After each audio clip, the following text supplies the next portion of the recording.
ایک اور بات میں آگے بڑھنے سے پہلے تمام مردوں اور خواتین سے عرض کروں گا کہ رمضان المبارک کے مہینے میں ہمارے مدارس کے ذمہ داران اور مدارس کے سفراء ملک کے مختلف علاقوں میں سفر کرتے تھے، آپ کی اللہ کے لیے نکالی ہوئی زکوٰۃ اور آپ کے صدقات اور صدقۃ الفطر اور دوسرے صدقات کو جمع کرنے کے لیے، جن کے ذریعے مدارس کا پورے سال کا بجٹ پورا ہوتا ہے۔ یہ بات ذہن میں رکھیں کہ یہ مدارس اسلامیہ ہمارا نہایت قیمتی اثاثہ ہیں، یہ ہمارے لیے ہمارے گھر سے زیادہ قیمتی ہے، یہ ہمارے لیے ہمارے محلے کی مسجد سے زیادہ قیمتی ہے، یہ ہمارے لیے ہمارے کارخانوں سے اور ہماری دکانوں سے اور ہماری فیکٹریوں سے اور ہمارے سارے کاروبار سے زیادہ قیمتی ہے۔ اس لیے کہ اگر مدارس نہ رہے خدا نخواستہ تو مسجدوں میں امام کہاں سے آئیں گے، مسجدوں میں مؤذن کہاں سے آئیں گے، مسجدوں میں تراویح پڑھانے والے کہاں سے آئیں گے، اور مسجدوں میں نماز پڑھنے والے کہاں نماز سیکھیں گے، کہاں روزے کا طریقہ سیکھیں گے، کس سے مسائل معلوم کریں گے، کون آئے گا مردوں کو کفن پہنانے کے لیے، کون آئے گا غسل دینے کے لیے، کون آئے گا نماز جنازہ سکھانے کے لیے، کون آئے گا عیدین کی نماز سکھانے کے لیے۔ یہ مدارس ہماری ریڑھ کی ہڈی ہیں، یہ مدارس ہمارے اسلامی وجود کی بنیاد ہیں۔ اس لیے اگرچہ اس رمضان المبارک میں سفراء سفر نہیں کر سکیں گے، لیکن ہمیں اپنی ذمہ داری سمجھ کر،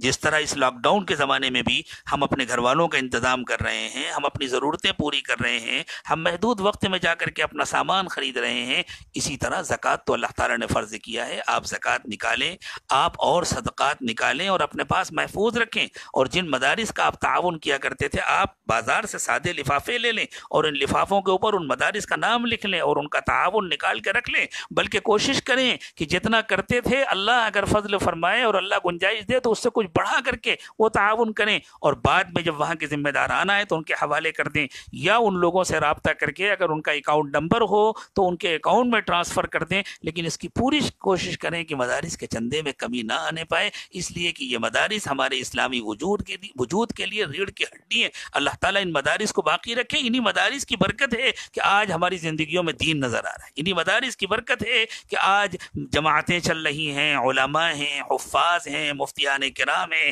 مسجدیں آباد ہیں، مسجدوں میں ائمہ ہیں، مدرسین ہیں، یہ انہی مدارس اسلامیہ کی برکت ہے۔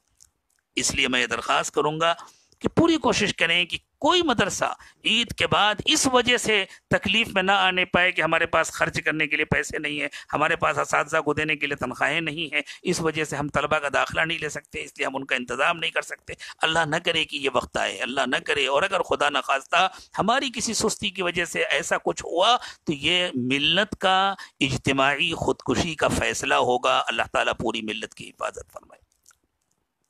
اسی طرح ہمارے محلے کی جو مسجدیں ہیں، آپ خیال فرمائیں کہ ان مسجدوں کے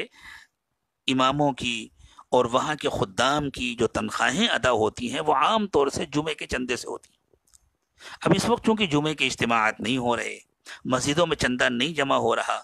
تو اس کا اہتمام کریں کہ جس طرح ہم اپنی ساری ضروریات پر خرچ کرتے ہیں، ہم جمعے میں جو چندہ دیتے تھے وہ چندہ جمع کریں اور بعد میں جا کر مسجد کے ذمہ داران تک پہنچا دیں۔ خاموشی کے ساتھ ہم اپنی مسجدوں کے خدام اور اپنی مسجدوں میں کام کرنے والے، جنہوں نے بیچاروں نے اپنی پوری زندگیاں مسجدوں کے لیے، مدرسوں کے لیے کھپا دی ہیں، جو کوئی اور کام نہیں کر سکتے ہیں، اور اگر وہ دوسرے کوئی کام کرنے لگے، ان کے اندر صلاحیتیں ہیں، وہ دوسرے کام کر سکتے ہیں، وہ دوسرے کام کر کے اپنے بال بچوں کی ضرورتیں پوری کر سکتے ہیں، لیکن پھر دین کے کتنے بڑے تقاضے ہیں جو باقی رہ جائیں گے، جن کو پورا کرنے والا کوئی نہ ہوگا۔ تو انہوں نے ہمارے لیے، ہمارے بچوں کے لیے، ہماری آئندہ آنے والی نسلوں کے لیے اور پوری ملت اسلامیہ کے لیے اپنی زندگی کو وقف کیا ہوا ہے۔ تو رمضان المبارک میں عید کے موقع پر خاموشی کے ساتھ جس طرح ہم اپنی ضرورتوں کا خیال کرتے ہیں، دین کے ان خادموں کی ضرورتوں کا خیال کریں، اور ان کی اتنی عزت افزائی کے ساتھ، ان کے اتنے احترام کے ساتھ ان کی ضرورت پوری کریں کہ ان کو ایسا کبھی محسوس نہ ہو کہ یہ ہم کو ضرورت مند سمجھ کر کے دے رہے ہیں،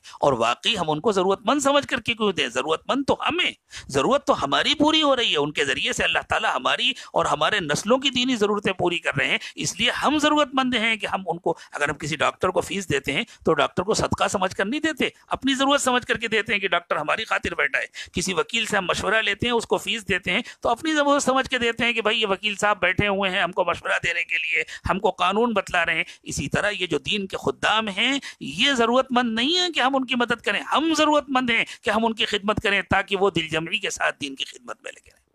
اس لیے میری درخواست ہے کہ اس رمضان المبارک میں خاص طور سے آپ لوگ پہلے سے بھی کرتے تھے، آئندہ بھی کریں گے انشاءاللہ، لیکن جمعے کے چندوں کا بھی اہتمام کریں، اپنے پاس جمع کریں اور اپنی مسجدوں میں پہنچائیں۔ مسجدوں کے خدام، مسجدوں کے ائمہ اور مسجدوں کے مؤذنین، ان کا بھی خیال رکھیں، جو چندے کے ذریعے ان کی تنخواہیں ادا ہوتی ہیں وہ تو ہوں گی، اس کے علاوہ بھی رمضان المبارک میں جس طرح ہماری ضرورتیں بڑھ جاتی ہیں دوسروں کی ضرورتیں بھی بڑھتی ہیں، اس لیے ان کا بہت زیادہ